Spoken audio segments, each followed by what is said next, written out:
Hey everybody, hope you're doing well. My name is David Wilkerson and this is Surplus Funds 101. Okay, today I'm making a video and I'm showing you guys the exact script I use for calling all my asset recovery transactions and any of the surplus funds accounts that I do in my business. Okay, the cold calling script is something that everybody likes to overcomplicate. Everybody wants to know what the magical script is, and I'm going to show you my magical script and the exact way and process that I go about talking to people and how I handle every single claimant from the very beginning of the transaction to when I'm scheduling them for notary services. So here we go. I'm just going to start by reading this, and I'm going to fill in the blanks with some of the psychology that I've used and I've found and post tested over the years that just seems to work good for me. Okay, so when I'm making my phone calls, I make my phone call and I say, hey, is this blank? Now, on the claimant name, let's say the gentleman's name is George Michaels, right? Let's say a female answers the phone. I'm going to say, hey, I'm looking to speak with Miss Michaels.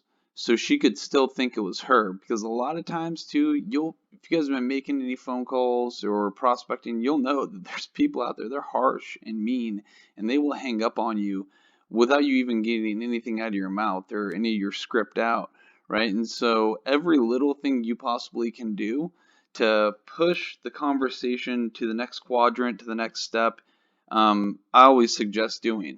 And so even if it's something little, like assuming that a female voice is the name of George Michaels, if that sounds correct at all. I hope you guys can understand where I'm coming from in this scenario of making phone calls. But yeah, I would just ask for the claimant's name. After they acknowledge that, I would say, hey, great, I'm just calling about a really important business matter for you and blank. And I usually use the address of whatever account I'm trying to claim. And then I'll say, hey, have you received any phone calls or letters in the mail about this recently, right? The reason why I do that is it starts to plant a seed of curiosity. Who would be calling me? What would this be about? Yada, yada, yada. And it's just another little thing that you can deploy to hook people to make the conversation go on a little bit longer, okay? Now, my response right after that is, no worries, I understand. Let me tell you a little bit more about myself and what my company does. At Blackstone Asset Recovery, we help individuals collect unclaimed money that's owed to them. It could have been a death benefit, tax and mortgage overage, or a handful of other reasons. Okay, it looks like there's a dormant check from wherever it might be, Chase, Citi, Bank of America. The check amount is rather small, so it doesn't surprise me that it would be a big priority for you. Now, it looks like the check amount is for X amount. Is any of this starting to ring a bell? Okay, now the reason why I say the check amount seems small and doesn't seem like it'd be that big of a priority, because then it just prompts them to say, well, how much is it? And just, again, it's just one other thing that gets them to the next step. Okay, after they have acknowledged that, I'll say, all right, all right, claimant. With your permission, my team and I would like to double check some things about this account. What's the best email address? I can send some screenshots of all the documentation that I find online about that one specific account and anything else. And when's a good time for a Zoom or a phone call? Now, you guys have recently been doing some Zoom phone calls with people, and it helps out a lot. It's something about being able to see the other person you're talking to that just gives you an extra level of credibility and trust. So I always shoot for a Zoom call, and that's the second, that'll be the second contact point usually, and that's where I usually shoot for the close, depending on how that person feels. Now, you guys, when you're talking to people, you'll know when you got a deal on the hook.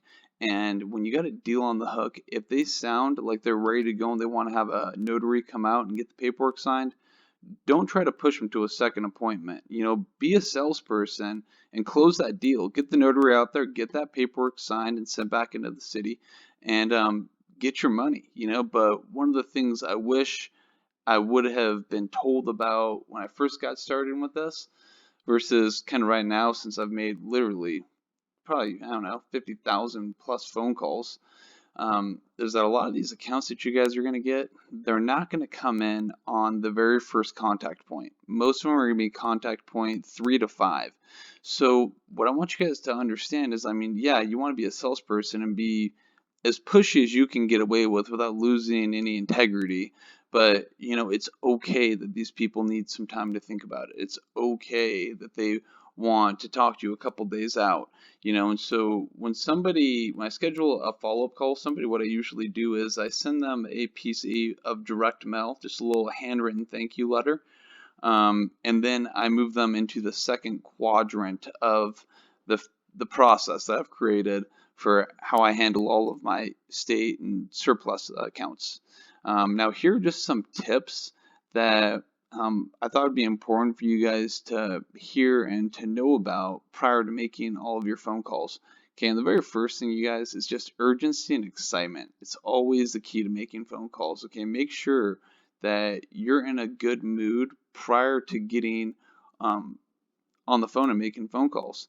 Like, one of the things that I've always kind of promised and committed to myself with is that, like, if I'm unhappy and I'm in a bad mood, like, how in the world could I ever serve somebody at the level that they deserve to be served? You know, and so I'm really strict about making my prospecting phone calls every day between 9 and noon. That's kind of what I shoot for. But if I'm in a funk and a weird spot in my head, I always take the day off and don't call. Because the last thing I want to do is not be engaged, not be committed, not be fully present to a conversation with a potential client. And so it's always crucial you guys are super excited and you guys deploy as much urgency as you can.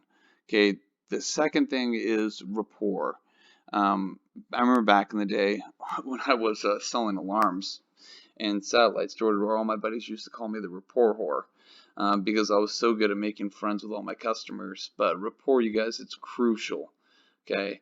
One of the things I always talk to people about is you want to move quick so you can slow down. Like, i.e., let's say you get a stack of 1,000 leads, you get them updated, you get them uploaded into your auto dialer, and you're making your phone calls. Well, the reality is most of those people, they won't be deals. So you want to get rid of them as quick as you can. So you want to sort. But when you find that person where all the ingredients are together, you know, they have an account that can be collected on, there's some pain, they're receptive, you know, that's where all of the ingredients of the cake start to get get baked and everything's good to go. You know, but rapport is crucial because, you know, when you're building rapport with people, it'll give them a lot of reasons to be committed and follow through till the end of the business transaction. You know, but it'll also give you a lot of bullet points for what you can talk to that person about with follow-up calls. So that's really good. Another thing, you guys, stand up. Motion creates emotion. I make my phone calls from an auto dialer, and I have a I have a Yeti mic as well. And so what I like to do is stand up and then just straight up talk into the mic. I also have a notepad to where I hand write down notes, and then I transfer those notes to my CRM afterwards. But stand up, you guys. Motion creates emotion. Okay, another thing, you guys, there's no need to justify that you aren't shady to anybody. People are going to tell you you're a con artist, you're a scam, you'll hear all sorts of stuff. But what you want to do is learn to avoid the trigger words that might elicit a bad response from that potential person, like stuff like 100% legit or scam free. Usually when you're making statements like that, it works the exact opposite as you plan. It makes you look less credible and makes you look shady. Okay. Another thing, make sure that you guys, if you guys are going to make your phone calls, make sure you have a scheduled time every single day that you want to make your phone calls, and stick to it and be committed and disciplined to it. You know, like I was saying earlier, my phone calls are between about 9 to noon every single day. And that's Monday through Friday. And sometimes I work on Saturday and Sunday. But I remember I had a buddy, and this when I was doing wholesale deals, and he still makes a crap load of money, but at the time he was making about 150,000 bucks a month. And I remember going out to lunch with him, and I was sharing with him some of the problems I was having. And he goes, Dave, look, man, if you want to have business like money, treat it like a business, i.e., you have to be in there doing the things you don't want to do every day, to push the ball forward. And making phone calls is definitely one of them. Nobody likes to do it, but it's something that's super important. So I always tell people, have a scheduled time every single day to make all your phone calls. Um, and then another thing too, leave personal cell phones out of the calling area, out of your office. Leave it in another room, leave it on airplane mode, and try to get rid of all the other distractions while prospecting. So on your computer, just have all the tabs up for all of the websites that you'll need to get data while you're talking to people. But other than that, don't have Facebook open, don't have Instagram open, and whatever else there might be there. But you guys, this is my script that I use for calling all my surplus funds accounts. If you guys would like it, just direct message me. I'm more than happy to just give this to you guys so you guys can have something to look at. If you guys found value in this video, go ahead and click the subscribe button and like the video. Other than that, have a great day and take care, you guys. Bye-bye.